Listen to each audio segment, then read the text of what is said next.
নবীর শিক্ষা করোনা ভিক্ষা, মেহনত কর সবে। প্রিয় দর্শক, শেখ হাবিবুর রহমানের নবীর শিক্ষা কবিতাটি পড়েননি এমন মানুষ খুঁজে পাওয়া দুষ্কর। কিন্তু এই কবিতা পড়লেও কবিতার মর্মবাণী কি আমরা উপলব্ধি করতে পারি? যারা ভিক্ষাবৃত্তি করে তাদের তো আসলে সচ্ছল আছে, তাদের পেশায় এটা হয়ে গেছে।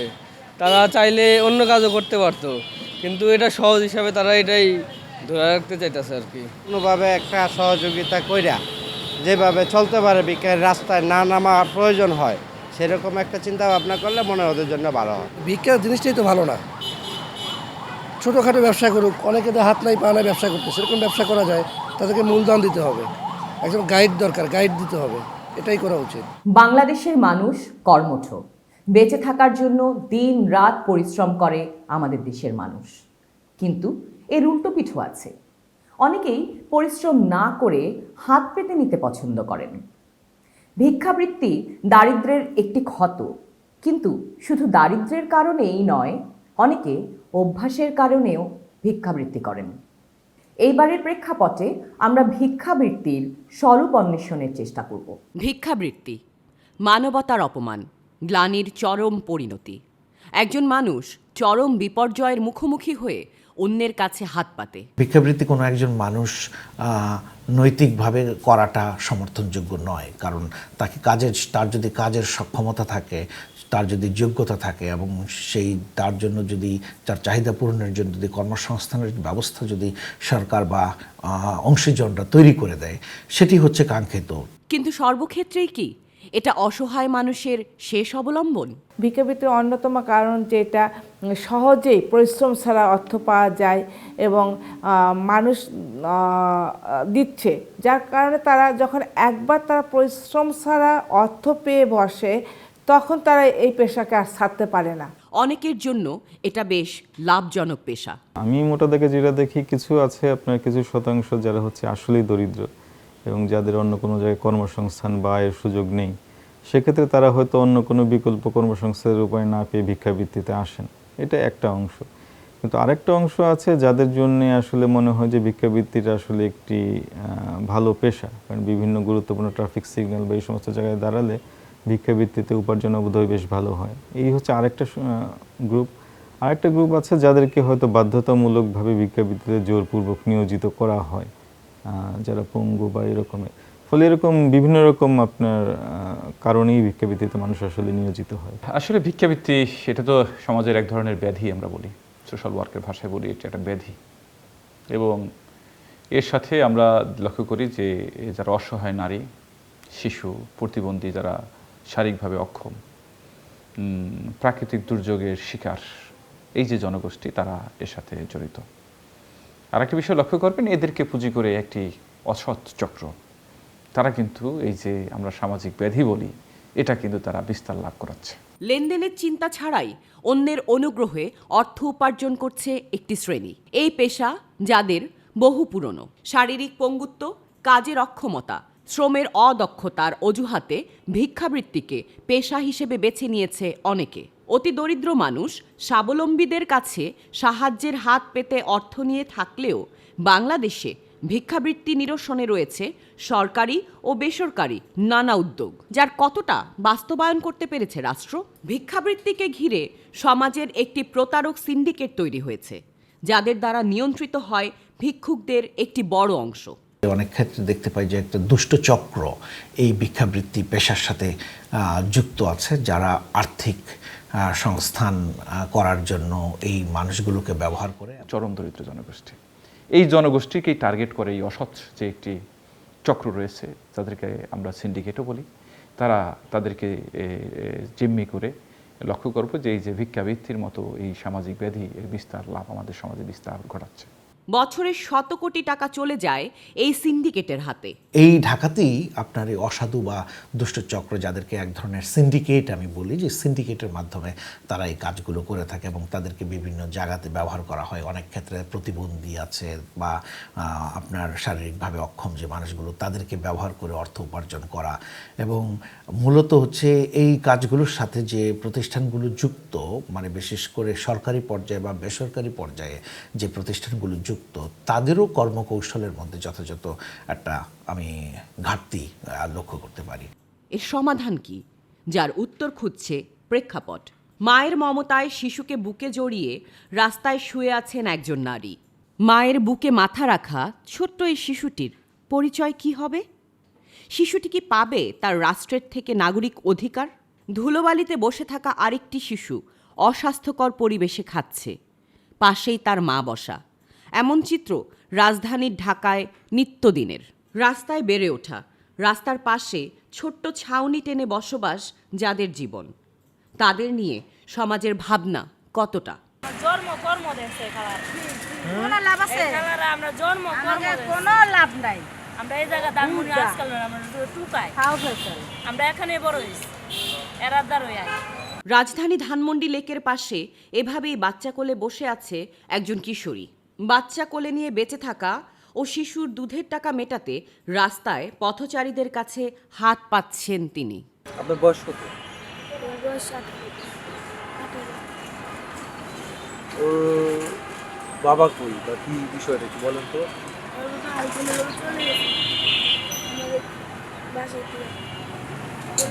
মেডিকেল গেছিলাম, মেডিকেলের থেকে বলছিল টাকা লাগে, টাকার জন্য চিকিৎসা চালাতে পারিনি, তার জন্য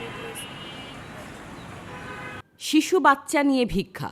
রাজধানী ঢাকাতে অলিগলি বা মসজিদের সামনে যা প্রতিদিনের চিত্র। নানাভাবে তারা বলেন তাদের অসহায়ত্বের কথা। এই শিশুটি ক্যান্সারে আক্রান্ত, পাশে একজন নারী।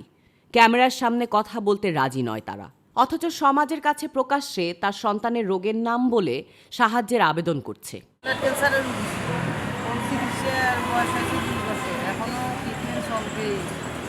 মানে বই দিছে তো, এই যে বই আছে না আমার ভিডিও না না না না বই আছে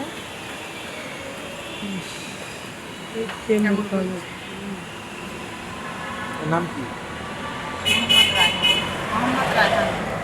রাজধানীর পার্কগুলোতে দেখা মেলে শারীরিক প্রতিবন্ধীদের ভিক্ষা করতে। এর অন্য চিত্রও দেখা যায়, যাদের শারীরিক সক্ষমতা থাকার পরও বিভিন্ন উপলক্ষে রাজধানীতে আসে ভিক্ষা করতে। অসহায়, পয়সা করি নাই, আছে কাজ করতে পারি না, খাটলে মাঠের কাজ করতে পারি না। কতদিন ধরে ভিক্ষা করেন? এই 8-10 দিন হলো। এভাবে আপনার লাইফের জীবনে কত বছর ভিক্ষা করেন? না, আমার জীবনে 1972 সালের সংবিধানে 15 ঘ অনুচ্ছেদে সামাজিক নিরাপত্তার অধিকার অর্থাৎ বেকারত্ব, ব্যাধি, মাতৃপিতৃহীনতা বা অভাবগ্রস্ততার ক্ষেত্রে সাহায্য লাভের অধিকারের কথা বলা হয়েছে, যা সংবিধানের 19 অনুচ্ছেদে সকল মানুষের সমতা নিশ্চিত করেছে। 2021 সালে উন্নয়ন 7ম পঞ্চবার্ষিকী পরিকল্পনায় ভিক্ষুকমুক্ত বাংলাদেশ গঠনে কতটা সফলতা পেয়েছে সমাজসেবা অধিদপ্তর? ভিক্ষুকদের জন্য প্র্যাকটিক্যালি আমাদের যেটা আছে যে ভিক্ষাবৃত্তিতে নিয়োজিত জনগোষ্ঠীর পুনর্বাসন ও বিকল্প কর্মসংস্থান, এই নামে আমাদের একটা কর্মসূচি আছে। এই কর্মসূচির আওতায় আমরা যেটা করি, বাংলাদেশে বিভিন্ন জায়গায় যারা ভিক্ষাবৃত্তিতে নিয়োজিত আছেন তাদেরকে আমরা নতুন করে সমাজে ফেরানোর চেষ্টা করি। তাদেরকে পুনর্বাসনের জন্য বিভিন্ন ছোট ছোট ট্রেড যেগুলো আছে, ছোটোখাটো ব্যবসা, সেগুলো ধরিয়ে দেওয়ার চেষ্টা করি প্রাথমিক পুঁজিটা দিয়ে, যাতে তারা আস্তে আস্তে ব্যবসাতে বা কোনো ধরনের কর্মসূচিতে নিয়োজিত হতে পারে। দ্বিতীয়ত হচ্ছে আমরা ছোটোখাটো বিভিন্ন রকম প্রশিক্ষণ কর্মসূচির আয়োজন করে থাকি, যাতে প্রশিক্ষণটা নিয়েও তারা তাদের আত্মকর্মসংস্থানে কাজ করতে পারেন। আর তৃতীয় যেটা করি যে আমাদের ম্যাজিস্ট্রেট কোর্টের মাধ্যমে মাঝে মাঝে আমরা ভিক্ষুকদের আটক করা হয়, তখন তাদেরকে নিয়ে আমাদের বেশ কিছু নির্দিষ্ট আশ্রয়কেন্দ্র আছে, সেখানে নিয়ে তাদেরকে আমরা ভরণ পোষণের ব্যবস্থা করে রাখি এবং সেখানেও ভরণ পোষণের পাশাপাশি তাদেরকে আমরা উৎসাহিত করি যেন তারা তাদের নিজস্ব একটা কর্মসংস্থানের মাধ্যমে একটা সফল জনগোষ্ঠীতে তারা অন্তর্ভুক্ত হতে পারে। অধিকার ওইগুলা মানুষ জেল খাইতে আইছে, ফকিরা জেল খাইতে আইছে, তোমরা আবার নেও কেন, আবার ছাইরে বাদাও কেন? 1 মাসের সাজা দেয়, 2 মাসের সাজা দেয়, 15 দিনের সাজা দেয়, 6 মাসের সাজা দেয়, দিয়ে তারপরে ছেড়ে দেয়, লাভ কি? কিন্তু এটি খুবই লিমিটেড স্কেল এবং যাদের এই সুবিধা পাওয়ার কথা সেই সুবিধাটি তাদের কাছে আসলে ঠিকভাবে পৌঁছায় না।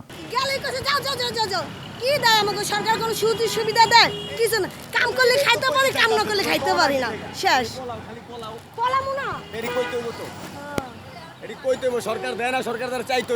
এই সমস্ত কর্মসূচিতে সাস্টেনেবিলিটির প্রশ্ন, যারা অংশগ্রহণ করার পরে ট্রেনিং পাচ্ছে, ট্রেনিং পাওয়ার পরে ছোট ক্ষুদে ব্যবসা বাণিজ্য অথবা কারিগরি বৃত্তিমূলক প্রশিক্ষণে ওখানে যে ইনভলভ করা হলো, তারপরে ফলো আপ থাকতে হবে।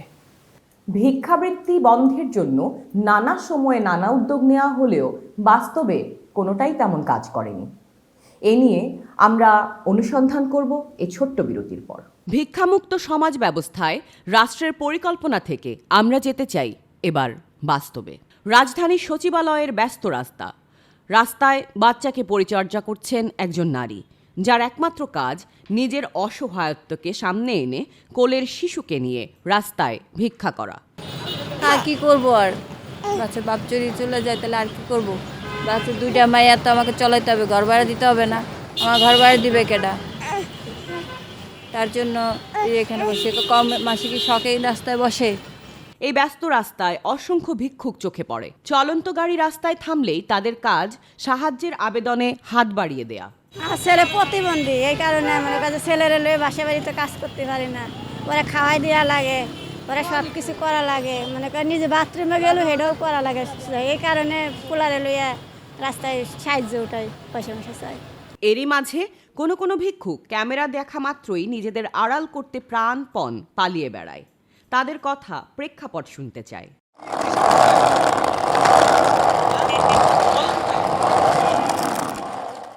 কিন্তু তারা ক্যামেরার সামনে আসতে চায় না, তারা কথা বলতে চায় না।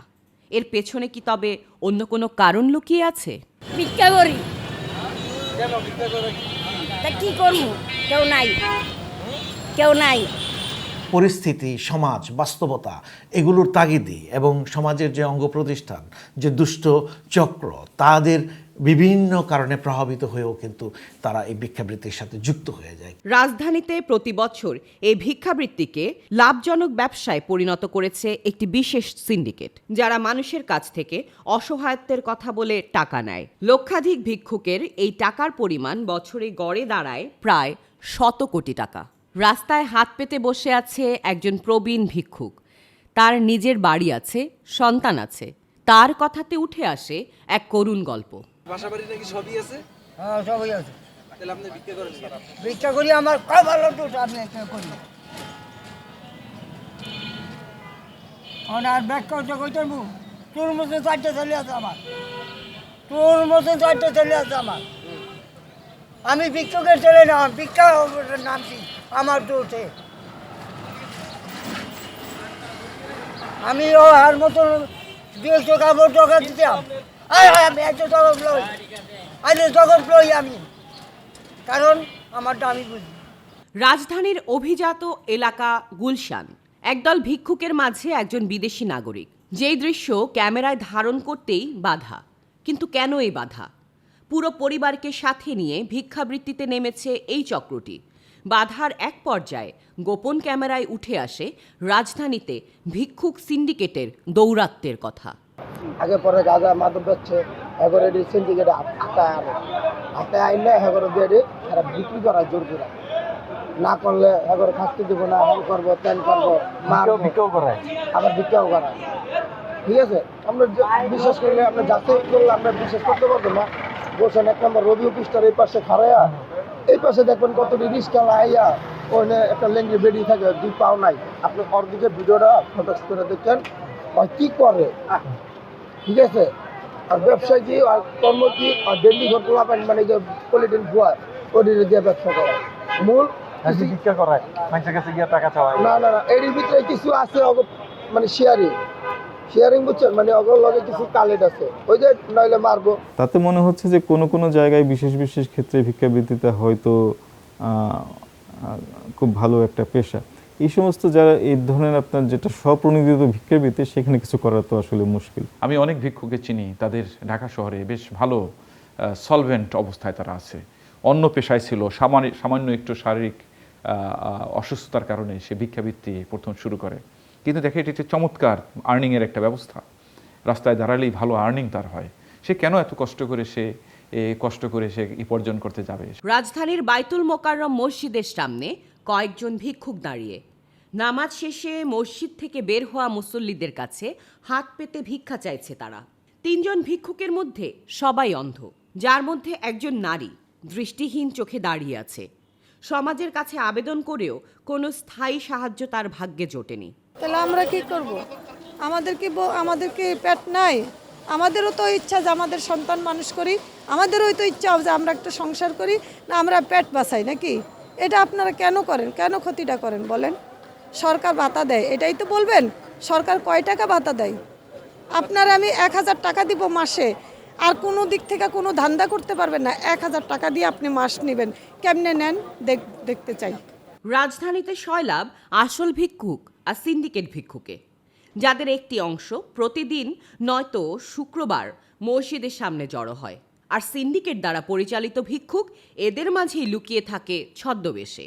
সেই ছদ্মবেশ ধারণ করা ভিক্ষুককে তুলে ধরতে চায় প্রেক্ষাপট। হাতে লোহার ছড়ি, 2 জন অন্ধ ব্যক্তি, একজনের কাঁধে হাত দিয়ে হাঁটছেন আরেকজন। তাদের কথা শুনতে চাই আমরা। এক নাটকীয় পরিবেশের জন্ম দেয় অন্ধ পরিচয় ভিক্ষা করা এই 2 ভিক্ষুক।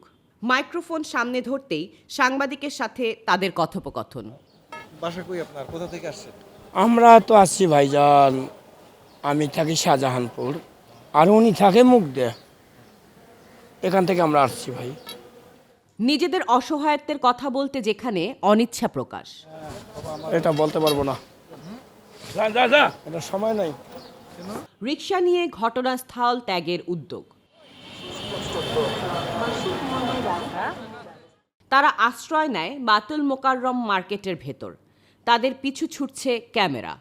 তাদের এই হাঁটা চলায় অসহায়ত্ব কি তবে প্রতারণা? ক্যামেরা দেখে পালিয়ে বেড়ানো এই 2 ভিক্ষুক কি তবে সবই দেখছে?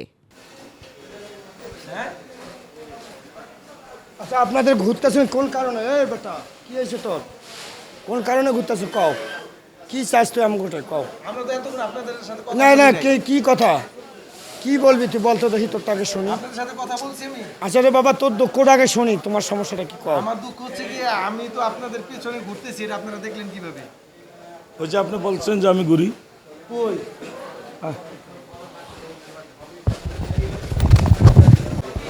কানার তো অন্ধ না? না, অন্ধ না। হ্যাঁ,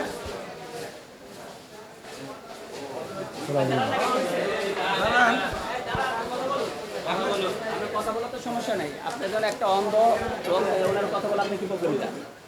না, আপনি আমি জানতে তো এটা কি সাংবাদিক? আপনি বুঝতে এটা তো আমার কইছে উনি সাংবাদিক, কি করবো সাক্ষাৎকার দিয়ে কর। মার্কেট দোকানীদের তৎপরতায় 2 জন ভিক্ষুক আমাদের গাড়ির সামনে। গাড়িতে ওঠানো হয় সন্দেহভাজন 2 অন্ধ ভিক্ষুককে। একে একে 2 জন গাড়িতে ওঠে। গাড়ি ছুটছে শাহজাহানপুর ও মুগদার পথে। 2 জনের চোখে বিষণ্ণতার ছাপ। 2 জনের মাঝে কোনো কথা নেই। শাহজাহানপুর আমতলা মসজিদের সামনে গাড়ি থেকে নামলেন একজন ভিক্ষুক। তার পিছু পিছু ক্যামেরা। পথচারীর সাথে ধাক্কা না পেয়ে বাধাহীন তার ছুটে চলা। উপস্থিত কৌতূহলী এলাকাবাসী আমাদের সাথে। বাড়ির বাসিন্দারা জানান তিনি আসলেই অন্ধ এবং ভিক্ষা করেন। উনি কি করে আপনারা জানেন? ভিক্ষুক ভিক্ষা করে কোন জায়গায় করে? এটা করতে পারবো না কোন কোন জায়গায় ভিক্ষা করে। একবার যে মসজিদের সামনেও পাইছি, আবার গুলিস্তানও পাইছি, যে এই সমস্ত জায়গায় যায়। ভালো দিয়ে একাই আইটা করতে পারে, ওনার একাই আয়া পড়তে পারে ওনার একটা বউ আছে না, কই ওনার ভালো দাপ করে ভালো মানুষের মতো আয়া পড়ে দিয়ে এতটুকুই দিয়ে আমরা আবার করি যে কাকায় কি কেমনে কানা হয় এত তাড়াতাড়ি দ্রুত জায়গা মতনই ঢুকা জায়গা।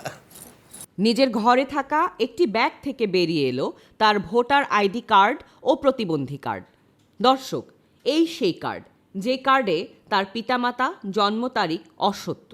এলাকাবাসী তার এই ভণ্ডামি এবং প্রতারণা দেখে হতবাক। এটা স্টুডেন্ট হিসেবে বলো। একটা সৌদুরের নাম, একটা সৈয়দ আলী। বাবা, আমি তো মাপ চাইতেছি আপনাদের কাছে, আমি ক্ষমা চাইতেছি বাবা। দুইটা নাম এক নামে দিয়েছেন কেন? 2 আইডি কার্ড, 2 বাপের নাম কি 2টা? না, আমরা একটা নাম বাপের নাম সৈয়দ আলী, মানে হলো একটা তো হলো সৌদুর রহমান আর একটা তো হলো সৈয়দ আলী। এক পর্যায়ে প্রতারণা আর ভণ্ড কর্মকাণ্ড ধরা পড়ে যাওয়া এই ব্যক্তি স্বীকার করলেন তার প্রতারণার কথা।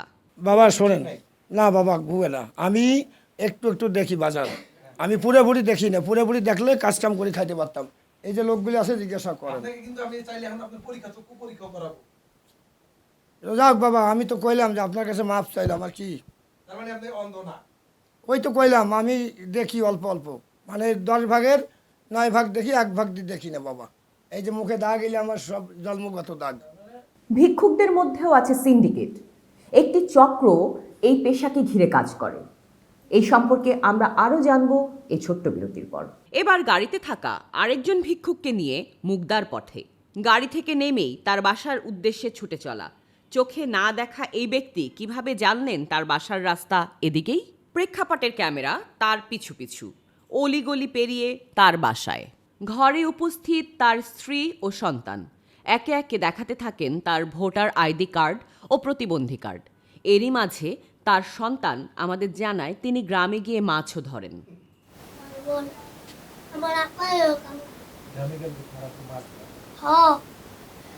গ্রামে গেলে আবার কাম করবে গ্রামে। আমার মারা কাম করে দিন। কিছুক্ষণ পর তিনি জানান কানে শুনেই তিনি হয়েছেন 30 পারা কোরআনের হাফেজ। যেমন আপনি যেটা বলবেন ওইটা আমার একবার না 10 বার আস্তে আস্তে আস্তে আস্তে ওটা মুখস্থ করতে হয়। জি জি জি, আমি পুরা উনি আমার কথা হলো যতটুক আমি শুনবো ততটুকু আমার মুখস্থ হয়ে যাবে আস্তে আস্তে। আর এই যে হাইটে আইলাম, আপনি বলেন তো সূরা ইয়াসিন বলেন তো। সূরা ইয়াসিন জি বলেন। আসলে বাবা ইয়ার আইতেছে না, কষ্ট হয়। আপনি হাফেজ, হাফেজ তো এটা তো আমি তো জানি। জি, তাহলে আপনি জানলেন না কেন? পরের লাইনটা এটা তো সবাই জানে, 2 লাইন তো সবাই জানে। আপনি হাফেজ, আপনি তো পুরা 30 পারা মুখস্থ করে সূরা ওয়াকিয়া বলেন। আমার এখন অনেক বাবা ইয়ার নাই, বুঝছেন। এরই মাঝে তার স্ত্রী জানান তিনি বিদেশে চিকিৎসা করিয়েছেন তার অসুস্থতার জন্য, কিন্তু তার পাসপোর্ট কোথায়? ভারত গেছে চোখ কাটাইতে, চোখ ভালো হবে না। ওই যে মার গর্ভবতী ইয়ে হয়েছে না, এই জন্য চোখ ভালো হবে না। ভারতে কবে গেছিল? ভারত গেছে আজকে 2003 সালে। ও কিভাবে গেছিল? বাবা আমি দালালের মাধ্যমে গেছি। হ্যাঁ, সোরাবাড়ি দালালের মাধ্যমে, যেটা আমি সত্য, কারণ আমি আপনাকে গোড়ার থেকে সত্য কথা বলতে বলতে আইছি। আমি মানুষের সাথে গেছিলাম, আবার মানুষের সাথে চলে আসছি। আইসা ঢাকায় বাবা এই ভিক্ষার পথে নামছি। তারপরে কোন হাসপাতাল, কার ডাক্তারের নাম কি বলেন তো? না ওইগুলো তো আর আমার মনে নাই বাবা। মাছ শিকার করা, কানে শুনে হাফেজ আর অবৈধ পথে বিদেশ গিয়ে চিকিৎসা করা এই ব্যক্তির অভিনয় ধরা পড়ে যায় প্রেক্ষাপটের কাছে। সমাজে ভিক্ষুকের সংখ্যা বাড়ছে। রাজধানী সহ দেশের প্রতিটি শহরের বাজার, মসজিদ, ফুটপাত, শপিং মল সহ বিভিন্ন স্থানে ভিক্ষুকদের পুনর্বাসনের দায়িত্ব যাদের, তারা আসলে কতটা ভাবছেন? সরকার থেকে আমরা যে পরিমাণ টাকাটা পাই সে টাকা দিয়ে যে সবসময় এই পুনর্বাসনের কাজটা করা সম্ভব হয় সেটা কিন্তু না। ফলে সেখানে উপজেলা নির্বাহী অফিসার বা ইউনিয়ন পরিষদের চেয়ারম্যান, মেম্বাররা যারা আছেন তারাও চেষ্টা করেন অন্যান্য খাত থেকে, অন্যান্য উৎস থেকে কোনো সহায়তা সংগ্রহ করার জন্য। সব কিছু মিলেই আসলে তারা উদ্যোগ নেন যাতে ভিক্ষুকদেরকে কর্মসংস্থানে ফিরিয়ে আনা যায়। সমাজ কল্যাণ মন্ত্রণালয়ের অন্যতম দায়িত্ব হচ্ছে আমার কাছে হলো প্রতিকারের চেয়ে প্রতিরোধ ব্যবস্থায় উত্তম। তাই অর্থাৎ আমরা ভিক্ষাবৃত্তিতে জড়িত হলো তখন যাই তাকে পুনর্বাসন কেন, তার আগে আমি রোধ করব যে ভিক্ষাবৃত্তিতে যাতে জড়িত না হতে পারে। ক্ষেত্রে এই ভিক্ষাবৃত্তির যে সংখ্যাটা বাড়ছে, এই বাড়ার পিছনে একটা গুরুত্বপূর্ণ কারণ হচ্ছে অর্থনৈতিকভাবে আমাদের অবস্থা এখনও ভঙ্গুর অবস্থায় রয়েছে। এখনও মানে আপনার দারিদ্র আমরা দেখতে পেয়েছি কমার কথা, সেটা দারিদ্র বেড়ে গিয়েছে এই বিগত সময়ে আমরা লক্ষ্য করতে পেরেছি। তৃতীয়ত দেখতে পাচ্ছি যে বেকারত্বের যে ব্যাপারটি রয়েছে, যে প্রচুর বেকারত্ব, তো এই বেকারত্বের হার আমরা কাঙ্ক্ষিত মাত্রায় মানে কমিয়ে নিয়ে আসতে পারিনি। যেহেতু কর্মসংস্থান হচ্ছে না, বাজারে মুদ্রাস্ফীতি, দ্রব্যমূল্যের দাম এবং পাশাপাশি কর্মসংস্থান হচ্ছে না, তো সেই জায়গাগুলোর জন্য যখন কখনো অবস্থায় মানুষ বিকল্প পন্থা খুঁজে বেড়ে নেয়। এই ভিক্ষাবৃত্তি রোধ করার জন্য সরকারি পর্যায়ে যেমন বিভিন্ন কর্মসূচি রয়েছে তার যথাযথ বাস্তবায়ন দরকার, তেমনি পর্যায়ে দরকার একটি সামাজিক সচেতনতা, একটা সামাজিক আন্দোলন, সামাজিক মুভমেন্ট গড়ে তোলা দরকার, যে আমরা ভিক্ষাবৃত্তিতে যারা নিয়োজিত তাদেরকে আমরা একটা নিরুৎসাহিত করব, তাদের কাজের একটা সুযোগ করে দিব, তাদেরকে দূর করে তাড়িয়ে দিব না, সো তাদেরকে অসম্মান করব না, সো তাদেরকে একটা কাজের সুযোগ করে দিব, তাদের স্কিল ডেভেলপমেন্টের সুযোগ করে দেব। এই কাজগুলো যদি আমরা সামাজিক পর্যায়ে, বিভিন্ন পর্যায়ে, ব্যক্তি পর্যায়ে, প্রতিষ্ঠান পর্যায়ে গ্রহণ করতে পারি, যেটাকে আমি বলছি সোশ্যাল মুভমেন্ট, সামাজিক আন্দোলন, সেটা যদি করা যায় তাহলে বলা যাবে যে ভিক্ষাবৃত্তি আমরা সোসাইটি থেকে কিছুটা হলেও নির্মূল করতে পারবো। কাগজের পাতায় নিয়ম নীতি আর নির্দেশনা থাকলেই হবে না। দেশের জনসংখ্যাকে কাজে লাগাতে ভিক্ষুকদের কর্মসংস্থানের প্রতি জোর দিতে হবে। সিন্ডিকেট মুক্ত ভিক্ষুকদের তালিকা তৈরি করতে হবে। পাশাপাশি ভিক্ষুক মুক্ত করতে হবে এ দেশকে। ভিক্ষাবৃত্তি কখনোই কোনো আত্মসম্মানের কাজ নয়। একজন ব্যক্তি কষ্ট করে, চেষ্টা করে কোনোভাবে একটা কাজ জোগাড় করে নিতেই পারে তার জীবিকা নির্বাহের জন্য। পাশাপাশি সরকারের সামাজিক নিরাপত্তা বেষ্টনী কর্মসূচির আওতায় ভিক্ষুক মুক্ত দেশ গড়ার অঙ্গীকার থাকা জরুরি। ভিক্ষাবৃত্তি শুধুমাত্র একজন মানুষের জন্য অমর্যাদাকর নয়, বরং একটি দেশের জন্য অনাকাঙ্ক্ষিত। আমরা কর্মমুখর জাতি, আমরা ভিক্ষুকের জাতি নই। তাই ভিক্ষাবৃত্তি বন্ধে আমাদের উদ্যোগ নিতে হবে সকলকে একসাথে। আজ এ পর্যন্তই। আসুন সবাই মিলে ভিক্ষুক মুক্ত বাংলাদেশ গড়ি। সকলে নিরাপদ থাকবেন, সুস্থ, সুন্দর থাকবেন।